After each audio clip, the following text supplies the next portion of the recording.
Merci, Monsieur Tougar. Merci, Monsieur le Président, chers collègues. Le compte administratif qui nous est présenté aujourd'hui pour vote retrace bien évidemment l'ensemble des réalisations de l'année écoulée, tant au niveau de la section de fonctionnement que la section d'investissement. Et si les résultats affichés sont plutôt flatteurs en termes de taux d'exécution, ils traduisent pour 2018 des choix politiques, budgétaires, sur lesquels nous avions exprimé notre désaccord. La qualité donc de ce compte administratif relève, selon nous, d'abord de bonnes nouvelles inattendues en recettes, puisque les taux dépassent les 100%. Et surtout, du sérieux des services de la région dans la mise en œuvre des programmes de dépenses. Nous voulons d'ailleurs, au nom de notre groupe, souligner à nouveau l'important travail des femmes et des hommes de notre collectivité au service de la population normande. C'est d'autant plus nécessaire de reconnaître l'implication des agents territoriaux que la pression à laquelle ils sont soumis aujourd'hui est de plus en plus forte.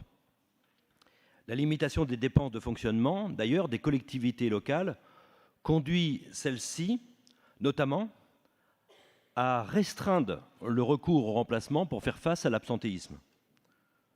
Alors, si bien que la charge de travail se répercute sur celles et ceux qui restent en poste, tout en augmentant leur stress, ce qui est donc facteur à nouveau de risque en termes de maladie ou bien en termes d'accident. C'est donc un cercle vicieux, finalement.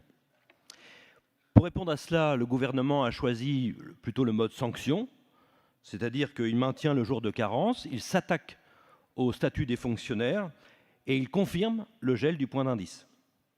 Et pour seule réponse, l'État renvoie la responsabilité aux collectivités territoriales dans une construction de critères d'affectation de primes au mérite via le RICEP et le CIA. Sans recettes supplémentaires d'ailleurs.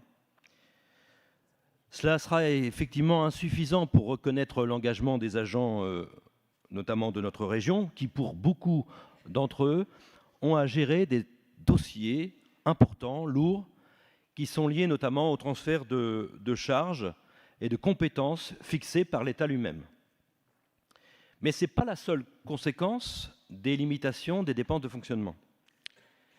Effectivement, cette boussole des orientations libérales, choisies d'ailleurs par notre région elle-même, a aussi pour conséquence d'affecter et de réduire certains services rendus aux Normands, en touchant notamment aux moyens dédiés aux associations. On constate aussi que le rapport valorise une baisse des dépenses de fonctionnement, selon le périmètre de l'État évalué à 0,58% donc en moins de ses dépenses. Et ça va donc toucher en priorité l'objectif stratégique numéro 2, celui qui porte sur la formation et l'orientation professionnelle, et certaines dispositions concernant les demandeurs d'emploi et de formation des salariés. Ça s'ajoute à la ponction dans les recettes de fonctionnement pour éviter finalement de faire des dépenses d'investissement grâce aux emprunts. Nous le redisons régulièrement, nous estimons que c'est absurde de ne pas s'engager de façon plus volontariste dans la constitution d'une dette utile aux Normands. Ainsi, ça a été souligné par M. Tougar, le rapporteur, nous avons contracté en 2018 un emprunt de 74 millions d'euros pour 506 millions d'euros d'investissement. Ça ne représente même pas 15% de sources de financement. Et on constate sur le ratio, le record du ratio de désendettement en France, obtenu par la Normandie en 2017 à 1,61 année, a été battu, roulement de tambour, par la Normandie en 2018, avec un ratio qui est descendu à 1,55 années, ce qui est loin, effectivement, de correspondre à la stratégie budgétaire envisagée. Alors, pour nous, c'est assez révélateur, Monsieur le Président. Soit, effectivement, vous avez une ambition mais qui manque un peu de projets d'investissement supplémentaires utiles aux Normands, qui pourraient être financés par l'emprunt, comme par exemple une accélération des programmes de rénovation dans les lycées. Je ne dis pas qu'il n'y en a pas, je ne dis pas qu'il n'y a pas de PPI, mais on pourrait l'accélérer. Soit on peut imaginer que les options politiques dégradent finalement plutôt les questions de fonctionnement pour permettre l'investissement. Et de fait, dégrader aussi les services. Alors, on le voit, Monsieur le Président, dans les chiffres, ça se confirme pour 2018, vous allez faire porter sur la section de fonctionnement les efforts de votre politique d'investissement. Ah oui, regardons l'épargne brute, par exemple. L'épargne brute, on la voit, elle est affichée à 296 millions d'euros. Alors on pourrait s'en flatter, sauf que la stratégie financière, c'est 200 millions d'euros qui étaient prévus. Ça veut dire qu'on est au-delà à 96 millions d'euros. Et qu'est-ce qu'on va en faire de ça? Eh bien, on va le voir dans la décision modificative à suivre. On va financer des investissements, non pas par emprunt, mais par autofinancement, à hauteur de plus de 149 millions d'euros.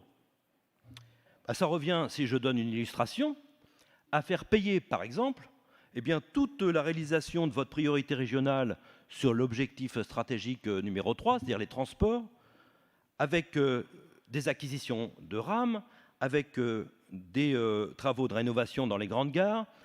Tout cela sera des investissements payés par facture du fonctionnement, en supprimant des dessertes, en supprimant des horaires, en faisant en sorte que des haltes ne soient plus assurées dans les gares petites et moyennes, qui, vous le savez, et d'ailleurs le rapporteur, M. Tougar, au moment de la commission, était d'accord avec moi pour dire qu'il faut arrêter, que dans la ruralité, merci M. Tougar, nous avons fait un pont, la ruralité est affectée par les réductions de services publics. Alors il m'a cité des exemples, la poste, les hôpitaux, etc.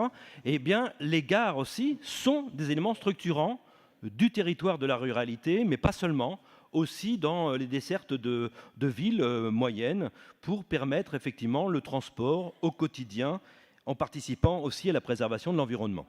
Alors vous comprendrez, Monsieur le Président, que même si vous avez remarqué, je souligne le travail des agents de la région, en même temps, vous comprenez que ça ne correspond pas à nos choix politiques, donc nous allons nous abstenir sur ce compte administratif.